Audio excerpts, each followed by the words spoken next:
Was that the most uncomfortable finale ever? Reminds me of Ari, Becca ending with Tino and Rachel, but maybe just worse. Let's talk Jenn's family, the proposal after the final rose, and why. Why did Devin do what he did? And why did the producers do Jenn so dirty? Welcome to Reality TV Therapy with me, Dr. Diane. Welcome back. Little light housekeeping. I'm so excited to announce that my new site is up. It's called Reframing Midlife. I'm going to tag it here. Please go and subscribe to my other channel because I've got like 0 subscribers at this point. I've only posted 1 video. More to come. But I want to talk about being a little bit more vulnerable because on this page, I'm just talking about the show, but I'm getting vulnerable on the other page. I'm talking all things midlife, where I am. Hormones, nutrition, fitness, hair, identity, relationships, gray divorce, sleep, you name it. I've got so many topics. It's just going to fill up a lot of my time. But I'm not going anywhere. I'm not sure what cadence I'm going to be following. I'm certainly going to be following the Golden Bachelorette because it's still in line with my new audience. But I'll just do recaps kind of like I'm doing now, maybe like 3 at a time. Okay, so let's stick to the episode. And I've also got some weird beachy waves going on in my hair. I just went to my hairdresser. But anyway, if I had a dead rose for this, that's what I would show because we're down to the final 2 here, right? I'm going to go in order. Devin and Marcus, where they meet Jenn's family, her aunt, her lovely mother, her best friend, and her brother James. Okay, I thought James was a little harsh, but he's like a lovely teddy bear. He has such good intentions. He's just looking out for his sister. Now, what I thought was interesting, though, was Jenn's mom. She was not having any of this. She's not on board with the whole concept, this whole idea, as I said in another episode, right? If the parent has like nothing nice to say, they said, oh, we just met. Oh, you're not ready. She's hating the whole thing. I could just see it. She's, an immigrant going, what the heck are you doing, Jenn? This is so ridiculous. And the family gets kind of dragged at this point. Okay, they get a beautiful place in Hawaii, but it's got to be uncomfortable with the lights and the camera and meeting 2 men and, okay. But what I don't like, and I read a lot behind the scenes to get ready for these videos, just for you to know, that on Reddit, people were coming down on Jenn saying that her Vietnamese was not very good and, what, she should be ashamed of herself or something. I'm like, what? So obviously Jenn's mother knows what she's saying, and I completely get it because Jenn is also first generation. And I have to say this, my parents were like off the boat from Poland. In fact, my own parents didn't teach me how to speak Polish at home. We had to go to like Polish school because there's a certain amount of wanting to be Americanized. You want to like reject your old culture and be part of the new culture. And so sometimes you're not perfect in your dialect, but I really think we just need to lay off of these like ridiculous narratives. After all, Jenn's family really does care. Her brother James is trying to give constructive feedback. He's telling her that she's typically attracted to unavailable partners. But here's the other thing that I'd heard since my last video. Because the question is, everywhere in the comments, right? They need therapy. Marcus needs therapy. Devin needs therapy. Jenn needs therapy. We hear this all the time. But supposedly, they all were in therapy. And both Marcus and Devin had said that they'd been in therapy. But here's the thing. Therapy is ongoing. You throw in the stress of these shows, and they're going to need more, obviously. But that's why I think that Jenn thought she was doing more due diligence than she was, because it's like, okay, check, went to therapy. I just want to throw that out there. Let's get to the Devin date because Devin meets her family first. You can see that things are, going poorly when he asks James for his blessings, and the brother says, no. Jenn is then playing up Devin to her mom. He says he loves me. But I just saw in that moment, Devin looks kind of pissed. What? Like, to the brother, what? You're telling me I can't? And I thought, okay, there's something going on here. All right. Next, we got plenty more to talk about Devin. Next, I want to talk about Marcus. Now, he's showing up with the family, looking good too. And it looks like they're even in the same day. Like, this is one, usually they're spread out 2 different days, but I think they're wearing the same things. I'm like, okay, so same day they're filming.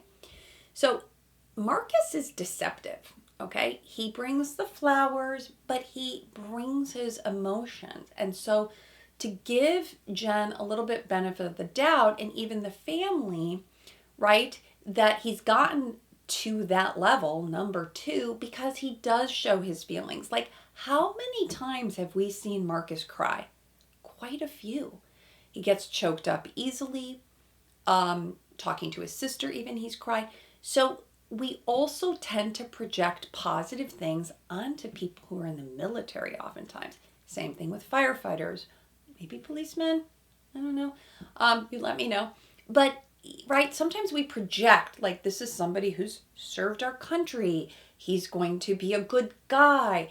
And that's where I think Jenn didn't see all the red flags. I mentioned last time, just go to Reddit, look it up yourself. There's plenty there. All right. So now we see the 2 family visits, and now back to the show. We're flip-flopping back and forth between, Jesse Palmer, the live after the final rose. But let's face it, it's like a funeral, okay? We know. I'm like, this is not going to be good. We've got Halim there saying, I'm nervous. I'm here to support them. It's like, okay, everybody knows the ending, that this hasn't gone well. And then Marcus comes out, okay, says he's not a quitter. And he gets off pretty scot-free. And Jenn is nice to Marcus because, the worst thing you could say about Marcus is he just couldn't get there. And then, he's saying he was honest. They're all saying they're honest. But what Devin does is obviously deplorable. Okay, so let's get to that, right? I was a couple days late watching, but finally watched it while we were away. And I was just like really horrified. I mean, there's just nothing nice to say. Devin, we hear, right, that they broke things off, that weeks, months after he, changes his story, a complete 180, right? In love with her, wants to do everything for her, wake up with her, take care of her. And now he's not sure that he loves her. In fact, he even regrets proposing to her. But what they put Jenn through is just, I don't understand. Okay. Jenn herself said that on Good Morning America that his behaviors didn't match up. This is embarrassing stuff. This is just tough that he doesn't love her. And isn't this just the one Devin who was coming to her? I don't feel like I'm the one, and and then she said, I love you, and he was relieved. It's like, but if I go back, and we're going to get to the proposal, there was a little smirk, and that bugged me. Okay. So Jenn, even on stage, I thought she just handled herself so well. Of course she's crying, the poor thing. She's all alone, too. You just appreciate you're coming out into this big auditorium with a lot of people, and emotions are high. Again, I was at the Women Tell All, Joey season, and I was just feeling for her, right? So she gives Devin some grace. Honestly, people can change their feelings. And he says, well, I was honest, but then I was regretfully late, And she's like, you said to my mom that you knew what it was like to be abandoned. You wouldn't do this. And what is there to say? Okay. So I have some theories. You come to my page for the psychology of this. what can I say? None of these is an excuse for Devin's behavior. But I did say in an earlier video, and I hate being right. Like, I just hate it. I have this with clients. I'm like, I sometimes have this sense as a therapist, right? But I told you Jenn was going to set herself up to be love bombed because she wanted a ferocious love. And then my last video, I predicted that it wouldn't last with Devin because he wouldn't feel special after he watched the tapes back. But this is what threw me because he didn't even get to see the tapes, right? Talking about the timing, they're at least, I think production, forgive me, I don't know exactly, like 6 months ahead of time or something. So if he was already pulling back weeks or even months, then he didn't even see all of that. But this is what I'm having a hard time with, how cold he was. People are like, is he a sociopath? I'm like, sociopathy is different, where usually you do some negative, really horrific things. Like it's called conduct disorder in kids, where you will like stab or kill animals or birds. And then this leads to like really violent behavior in sociopathy. So I don't know about that. I don't have enough. But what's like chilling to me is that there wasn't more remorse or more affect. Even Tino and Rachel, their horrible breakup, and she's in the audience crying, right? He had more, there was more of a story. So this is just what's weird to me. There's like no story. How do you flip so quickly? Okay, no excuses, but why? So my theory, and I don't take this lightly. Number one, Devin's a narcissist. I don't like to use the word, and there's a range, narcissistic personality disorder, there's covert narcissists, malignant narcissists, etc. I thought this whole time, and I've been saying that he was anxiously attached and just needed lots of validation, kind of like Greg Grapo. But if we pull this all together now, this new information about Devin, think back to how he got pleasure from riling the other men up. And I had, I'm like, are they going to really choose the villain? Is the villain really going to make it to the end? Because this is usually what doesn't work out. It's a ticking time bomb. Eventually what's going to happen is that Jenn is going to see all the tapes. Remember that one episode where he interrupts everyone? He said, well, I told you I would respect you, but I didn't say I would give up my time, right? And Jenn was like listening to that, and it felt like, oh, he's fighting for me. Like, that's the fantasy. But I'm guessing if Devin didn't know on some level and self-sabotage because he knew Jenn was going to watch all of this back, and when she did, she would reject him. Now, the other reason why I say I think he's a narcissist, and I'm going to get to my own personal story very shortly here, is narcissists are the ones who usually love bomb. And the anxious people too. They can be both, okay? But Devin moves in fast, and he's not caring that much about Jenn. It's really about winning, okay? Narcissists also, my second theory about this is that Jenn proposing to Devin, the narcissist, is emasculating. Yeah, think about it, right? I want to be the one to propose. I look like the good guy.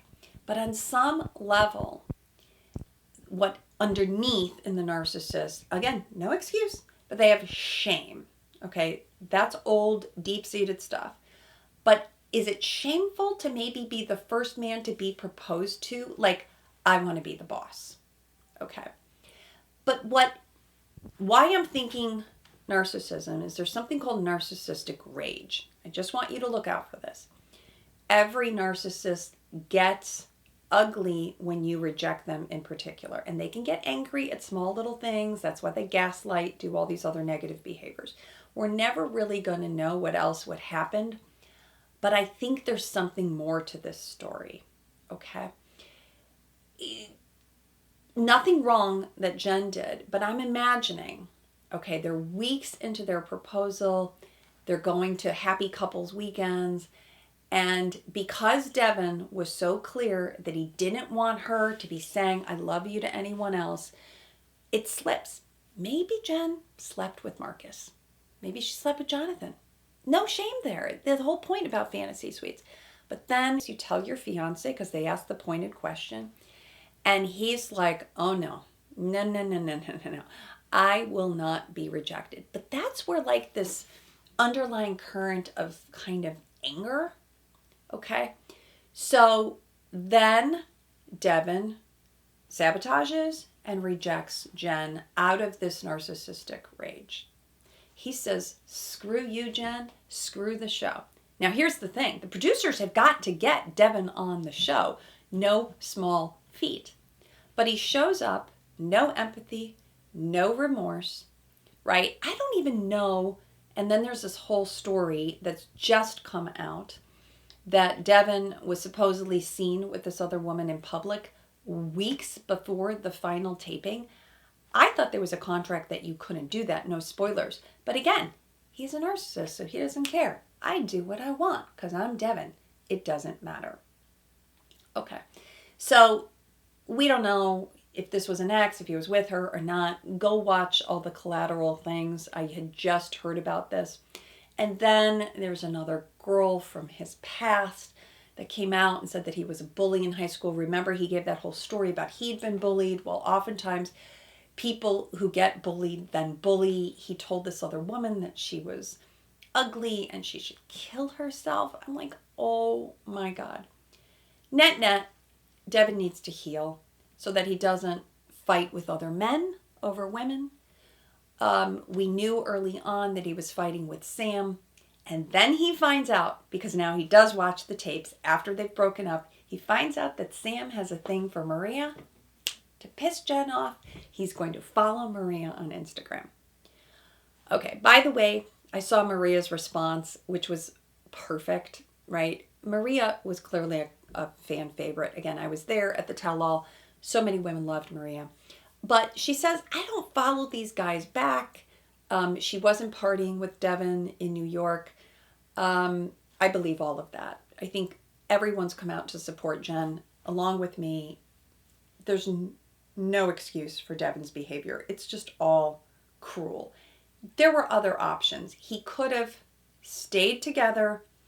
Oh, by the way, he said on the Bachelor Happy Hour, right? I think that's the podcast, sorry, that he asked the producers, how long do these relationships typically last? He asked that just after they got engaged. Lasts forever. What are you talking about? So there was just game playing, from the beginning. It's just bad.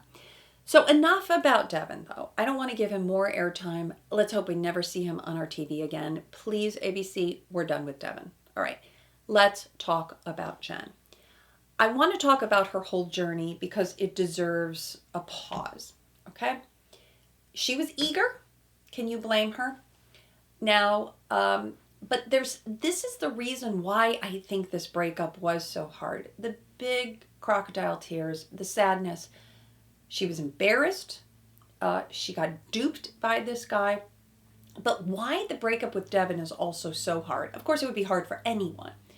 But she felt like she was actually breaking old patterns, right? We heard her in front of our screen week after week. I've never had this kind of love. She's more used to the players, right? The toxic ones, the toxic exes. And she was able to call out Sam. I think on some level, maybe she saw a little bit of Aaron. She was able to get rid of those guys pretty quickly. And that's where we saw the growth. But when somebody keeps coming forward, does the love bombing, you go, oh, finally, someone who sees me, someone who gets me. And then it's all the more devastating when the rug gets pulled out from under you, right? Because you finally think, this is my happy ending, and the rest of it makes sense. All right, now something else I have to talk about. I know I'm one more white podcaster on this show, and that the bulk of the audience is Caucasian. But we have to talk about race, and in particular, how people of color, women of color, don't feel good and feel like second options to the white Caucasian girl. This helps to explain why Jenn was even more upset about Devin following Maria. Because let's face it, Sam M mentioned Maria. Now, is this a coincidence? As I said, it's just all a setup. But I have such empathy for Jenn because she's coming on the show saying, I am the first Asian bachelorette. I never saw women like myself on TV, taking her role seriously.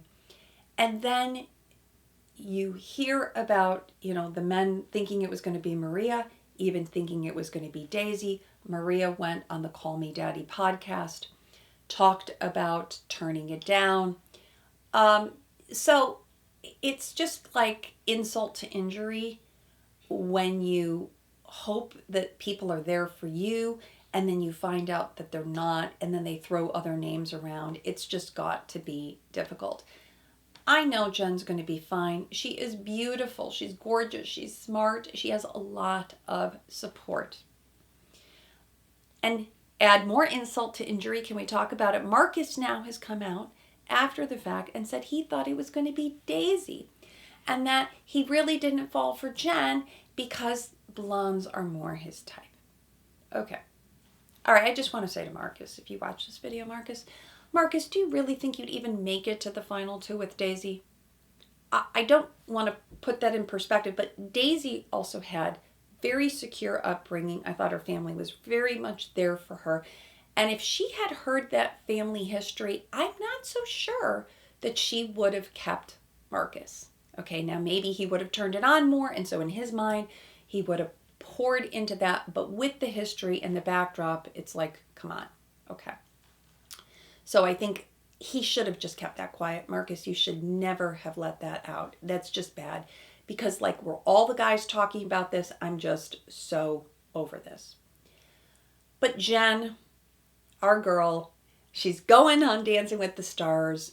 That, by the way, even was ABC trying to slide in and say, here's a consolation prize. Let's give you this parting gift.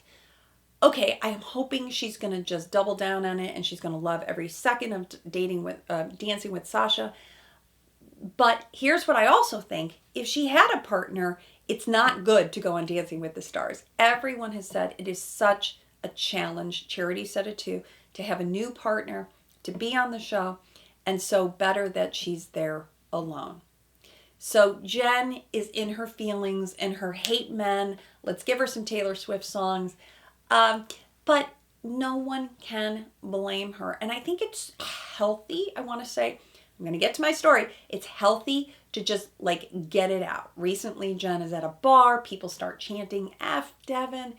And it feels good. I'm not going to tell her, people are like, oh, keep it classy. No, she is allowed to feel her feelings. This was a horrific breakup. Let's go back to what the producers did to her. She, Devin's out there on the stage. Jesse says, we're going to roll the engagement tape. And then later says, well, you have this for posterity. Nobody can take this away from you. They could have chosen not to air that. Okay. Jenn says, well, really, do I really have a choice? The answer is no. Now, could Jenn have gotten up and walked out? Again, Joey got up and walked out at one point during the tell-all. So I kept thinking, did they think also back to because she's Asian and that she's going to put up with this? I don't know. I just felt like the producers could do better too. I don't think anybody's getting fired, but we need to do better with race relationships and better supporting the lead is how I felt. Okay? Now I'm going to get to my personal story, and then there's a lesson that I promised you at the end. I credit The Bachelor to my marriage because I was watching it when I was single, and I was like, if those people can go on the show and find love, then I got to get my butt off the couch and find love, and I did. But before I met my husband, I was love bombed too. This is an old story, but it'll come full circle. 17 years ago, I met this man. I'm going to call him Sean, not his real name. I met him, and he came on really strong, really hot, really fast. So I get like being on the receiving end of love bombing. It feels like all encompassing. Like this is the Notebook. Like this is what it's supposed to feel like. So anyway, my ex, I met him and he was going out of town. He sent me roses every day, 24 roses every day for a week. I came to my office and there are more roses. I felt like it was a funeral parlor, but what you don't appreciate about the love bombing is that there's usually some ulterior motive. Like in my case, my ex wanted to kind of get me. Oftentimes that's the winning part, like the Devin part. I'm going to win you. Do they really want you? They just don't want to lose. We don't change people like that. It reminded me of my own love bombing example. Don't take it personally and don't be that flattered. That's my other piece of advice. So I'm going to land this whole season feeling bad for Jenn, wishing her the best, cheering her on with Dancing with the Stars. This next season, I'm calling on the cast and the directors and the producers to do better. Okay, I've been saying this for a long time. Let's hope that Joan has a great beginning of her season. And who cares? We have to move away from the narratives about the engagements and about the love story. It's really just about finding love and hoping that you don't have a ferocious love as much as you have a safe love. Okay, let's change the words. Let's reframe this. You're looking for a secure love, a safe love. If I had had those words, that would have actually been more helpful to me too. So I'm going to leave you with that. And we'll chat soon. Let me know in the comments your thoughts about Devin, about Marcus. Did I miss anything? Is there any new tea that I haven't gotten to? All right, see you soon.